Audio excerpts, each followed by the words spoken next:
Hello students, in this video we are going to study about position vector and displacement vector. So first let's talks about position vector. So देखिए position vector as the name suggest, position मतलब ये जो vector है ये position को जो है describe करेगा, पोजीशन को बताएगा. So a vector which give position of a object with respect to the origin of coordinate system is called position vector. ठीक है भाई, जो एक पर्टिकुलर कोऑर्डिनेट सिस्टम के रिस्पेक्ट में किसी ऑब्जेक्ट की पोजीशन को बताता है उसको हम कहते हैं पोजीशन वेक्टर. तो जो वेक्टर पोजीशन को बताता है उसको हम कहते हैं यहाँ पर पोजीशन वेक्टर. ठीक है, तो जैसे यहाँ पर मैंने एक 2 डायमेंशनल प्लेन बनाया हुआ है, तो एक्स एक्सिस है, इसके अंदर वाई एक्सिस है, और यहाँ पर इधर इस पॉइंट पी पॉइंट के ऊपर यहाँ पर कोई ऑब्जेक्ट है. ठीक है, तो ये जो ऑब्जेक्ट है इसकी जो पोजीशन है मुझे बतानी है. तो पोजीशन बताने के लिए क्या करना पड़ेगा भाई, एक तो मुझे इसकी यहाँ से ओरिजिन से रिस्पेक्ट में इसकी पोजीशन बतानी है, तो ओरिजिन से यहाँ तक मुझे इसकी बतानी होगी कि कितना दूरी है. ठीक है, इसका मैग्नीट्यूड बताना होगा, कितनी डिस्टेंस है या कितनी डिस्प्लेसमेंट है इसकी, और दूसरा मुझे बतानी पड़ेगी इसकी डायरेक्शन. ठीक है, कि ये कितने डिग्री पर है, कितनी इसकी डायरेक्शन है with respect to X Y coordinate. ठीक है, तो पोजीशन वेक्टर जो होता है वो यही काम करता है. तो जैसे यहाँ पर OP is a position vector of object P, यहाँ पर जो OP है वो P का पोजीशन वेक्टर है. ठीक है, जिसमें जो मैग्नीट्यूड है इसके लेंथ का वो हो गया OP, और डायरेक्शन यहाँ पर ये दिखाएगा. ठीक है, सो किसी भी इंस्टेंट T इंस्टेंट पर ये ऑब्जेक्ट यहाँ पर है, और इसका जो पोजीशन वेक्टर है वो हमें 2 इंफॉर्मेशन देगा. Number 1, the straight line distance of object from the origin, origin से ऑब्जेक्ट की स्ट्रेट लाइन डिस्टेंस. ठीक है, मतलब इसके डिस्प्लेसमेंट को बताएगा. दूसरा, the direction of object from origin, और ओरिजिन के रेस्पेक्ट में ऑब्जेक्ट की जो डायरेक्शन है वो क्या है, उसकी डायरेक्शन को यहाँ पर बताएगा. ठीक है, तो इसको हम कहेंगे कि ये जो है ये basically this is a position vector of object. ठीक है, विच इज एट P.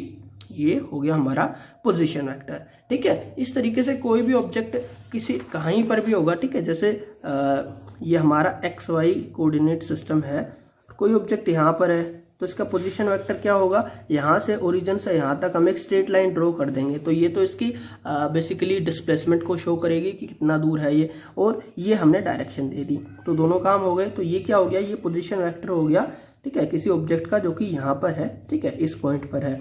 अब ये ऑब्जेक्ट मूव करके यहाँ पर आ जाएगा. ठीक है, मूव करके इधर आ जाएगा, तो इसका पोजीशन वेक्टर क्या है, पोजीशन वेक्टर भी चेंज हो जाएगा, वो कहाँ पर आ जाएगा, वो इधर आ जाएगा. अब ये इसकी बेसिकली डिस्प्लेसमेंट होगी और ये डायरेक्शन हो गई. ठीक है, वो मूव करके अब यहाँ पर आ गया, तो पोजीशन वेक्टर कहाँ हो जाएगा, यहाँ पर आ जाएगा. तो जहां भी ऑब्जेक्ट होगा, ठीक है, जिधर भी ऑब्जेक्ट होगा हम उसका पोजीशन वेक्टर उसी पॉइंट पर डिफाइन कर सकते हैं. ठीक है, जो कि बेसिकली उसकी ओरिजिन के रिस्पेक्ट में डिस्प्लेसमेंट होगी, दूरी होगी, और साथ में डायरेक्शन को बताएगा कि कितनी दूरी किस डायरेक्शन में हमारा ऑब्जेक्ट है. ठीक है, तो इस वेक्टर को हम कहते हैं पोजीशन वेक्टर. नेक्स्ट हम बात करते हैं डिस्प्लेसमेंट वेक्टर की. तो डिस्प्लेसमेंट वेक्टर जैसे कि नेम सजेस्ट करता है, तो ये क्या है, ये डिस्प्लेसमेंट को बताता है. ठीक है, और पोजीशन वेक्टर से ये अलग है थोड़ा.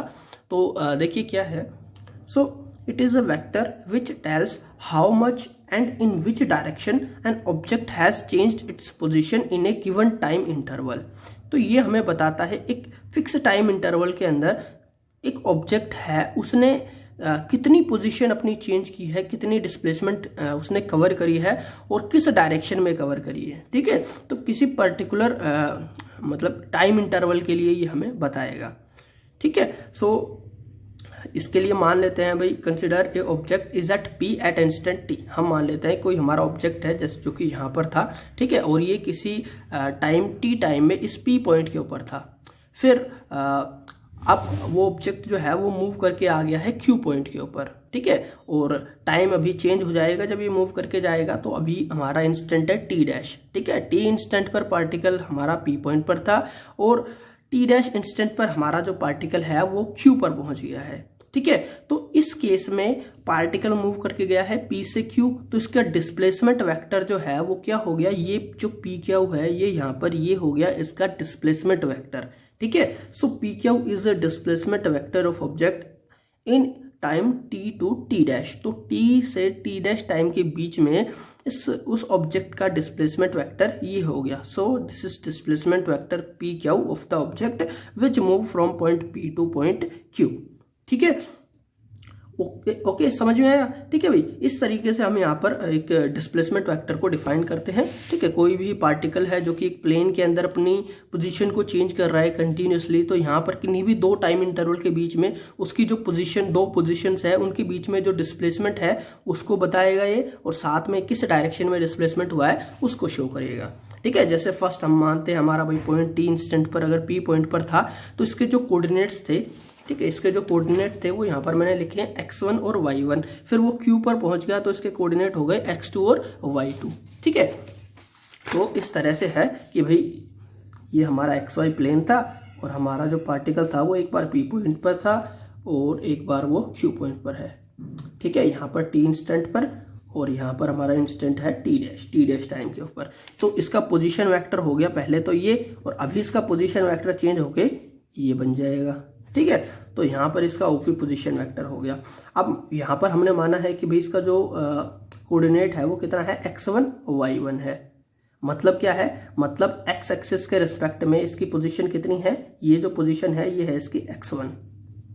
ठीक है, और y एक्सिस के रिस्पेक्ट में इसकी जो पोजीशन है, ये जो पोजीशन है इसकी ये कितनी है, ये y1 है, ये वाली पोजीशन।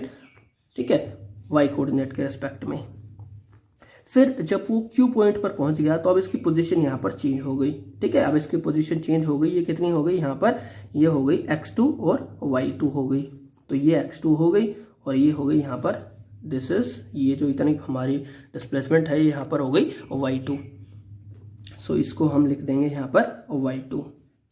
ठीक है, तो अगर मैं यहाँ पर भाई बात करूं कि ऑब्जेक्ट ने x में कितना डिस्प्लेसमेंट कवर किया है और y पे कितना डिस्प्लेसमेंट कवर किया है, तो क्या करेंगे, final displacement minus initial displacement. तो देखिए x, अगर हम x की बात करें तो पहले वो यहाँ पर था, ठीक है, और बाद में कहाँ पर मूव करके कहाँ पर पहुंच गया, वो यहाँ पर पहुंच गया इस पॉइंट पर। तो अभी ये जो उसकी डिस्प्लेसमेंट है ये कितनी है, x2।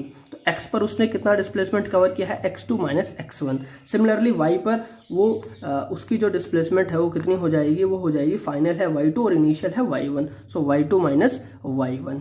ठीक है, तो ये तो डिस्प्लेसमेंट हो गई x के अलोंग y के अलोंग। लेकिन मैं अगर इसको पूरा भाई एक्स वाई प्लेन के अंदर रिप्रेजेंट करना चाहूँ तो इसको कैसे रिप्रेजेंट करूंगा, वेक्टर फॉर्म में कैसे रिप्रेजेंट करेंगे, क्योंकि हम बात कर रहे हैं डिस्प्लेसमेंट वेक्टर की। तो ये तो हो गया हमारा डिस्प्लेसमेंट वेक्टर। अब देखिए वेक्टर के लिए हम डायरेक्शन का पता करेंगे। ठीक है, और डायरेक्शन के लिए हम यूज करते हैं, हमने बताया था कार्टेशियन कोऑर्डिनेट सिस्टम के अंदर हम यूनिट वेक्टर यूज करेंगे डायरेक्शन के लिए। तो एक्स के अलोंग जो यूनिट वेक्टर होता है उसको हम बोलते हैं आई कैप, वाई के अलोंग जो यूनिट वेक्टर होता है उसको हम बोलेंगे जे कैप, और अगर जेड एक्सिस होता तो वहां पर हम उसको बोलते के कैप। ठीक है, तो यहां पर ये इसकी डिस्प्लेसमेंट है अलोंग एक्स एक्सिस। तो एक्स एक्सिस के अलोंग यूनिट वेक्टर क्या हो गया, आई कैप। तो अगर मैं इसको आई कैप से मल्टीप्लाई कर दूं, तो यहाँ पर भाई कुछ फर्क नहीं पड़ेगा, क्योंकि यूनिट वेक्टर है, मतलब इसका मैग्नीट्यूड 1 है और साथ में इसको डायरेक्शन मिल गई। और प्लस करके मैं इसको लिख देता हूं जे कैप। ठीक है, जे कैप मतलब अभी ये हो गया हमारा unit vector along Y axis, और यहाँ पर इसको भी डायरेक्शन मिल गई, तो ये हो गया हमारा पी क्यू। ठीक है, this is P Q, that is our displacement vector. और ये इस डिस्प्लेसमेंट वेक्टर का यहाँ पर हम मैग्नीट्यूड निकाल दिया, मैग्नीट्यूड नहीं सॉरी, ये जो हमारा डिस्प्लेसमेंट वेक्टर है ये हमने इसका बेसिकली ये वेक्टर इस फॉर्म में इसको दिखा दिया है यहाँ पर। अगर आपको इसका मैग्नीट्यूड निकालना है तो यहाँ पर आप इसका मैग्नीट्यूड भी निकाल सकते हो। तो मैग्नीट्यूड का मैंने फॉर्मूला आपको बताया था कि जैसे वो जो न्यूमेरिकल हमने किया था कि आई के साथ जो है उसका स्क्वायर, जे के साथ जो है उसका स्क्वायर, दोनों को प्लस कर दो, और अगर तीसरा यहाँ पर के भी है, अगर तीनों डायमेंशन है तो उसका स्क्वायर करके उसको भी हम ऐड कर देते हैं। तो मतलब x2 माइनस x1 इसका square plus y2 minus y1 इसका स्क्वायर। तो यहां पर आपको डिस्प्लेसमेंट का मैग्नीट्यूड भी मिल जाएगा कि कितनी डिस्प्लेसमेंट उस पार्टिकल ने कवर करी है। ठीक है, सो यहां पर जो OP है वो कितना हो जाएगा, OP पोजीशन वेक्टर है हमारा। तो यहां पर है x पर उसकी पोजीशन है, x एक्सिस पर उसकी पोजीशन है x1, और y एक्सिस पर उसकी ये पोजीशन है, y एक्सिस पर उसकी जो पोजीशन है वो कितनी है, वो y1 है यहाँ पर। तो क्या आ जाएगा, x1 आई कैप प्लस y1 जे कैप। आई कैप क्यों, क्योंकि x के अलोंग है, y कैप जे कैप क्यों, क्योंकि ये y के अलोंग है, y एक्सिस के अलोंग है। सिमिलरली OQ जो है, ये जो पोजीशन वेक्टर है इसको हम लिख सकते हैं x2 I cap plus y2 J cap, and PQ जो कि हमारा डिस्प्लेसमेंट वेक्टर हो गया वो हम O Q minus O P करके निकाल सकते हैं, इसको इसमें से माइनस कर देंगे। ठीक है, तो ये हो गया हमारा डिस्प्लेसमेंट वेक्टर। और इस तरीके से हम जो पोजीशन वेक्टर है और डिस्प्लेसमेंट वेक्टर है इनको डिफाइन करते हैं। प्लस ये जो हमारे वेक्टर्स होते हैं ये थोड़े से डिफरेंट होते हैं बाकी जो वेक्टर्स होते हैं। ठीक है, इसलिए हमने इनको अलग से स्टडी करा है, क्योंकि क्या होता है जनरली जो हमारे वेक्टर्स होते हैं, जैसे अगर हम बात करें एक वेलोसिटी वेक्टर की, ठीक है, एक वेलोसिटी वेक्टर, तो ये एक वेलोसिटी वेक्टर है, तो मतलब ये क्या है, एक पर्टिकुलर किसी इंस्टेंट में पार्टिकल की वेलोसिटी को बता रहा है यहाँ पर। ठीक है, और वेलोसिटी जो है यहाँ पर इस तरीके से आगे भी चेंज होगी। बट जैसे हमारा पोजीशन वेक्टर हो गया, ये क्या है, ये बताएगा कि भाई ऑब्जेक्ट जो है उसका इनिशियल पॉइंट कहाँ है और उसका फाइनल पोजीशन कहाँ पर है। ठीक है, इनिशियल और फाइनल पोजीशन के बारे में इंफॉर्मेशन देगा ये हमें। सिमिलरली जो डिस्प्लेसमेंट वेक्टर है वो भी हमें यहाँ पर ऐसी जानकारी देगा। तो इस तरीके से हम इनको थोड़ा सा अलग रखते हैं नॉर्मल वेक्टर से। Okay, so this is all about position vector and displacement vector, and that is all for today. So thank you for watching this video.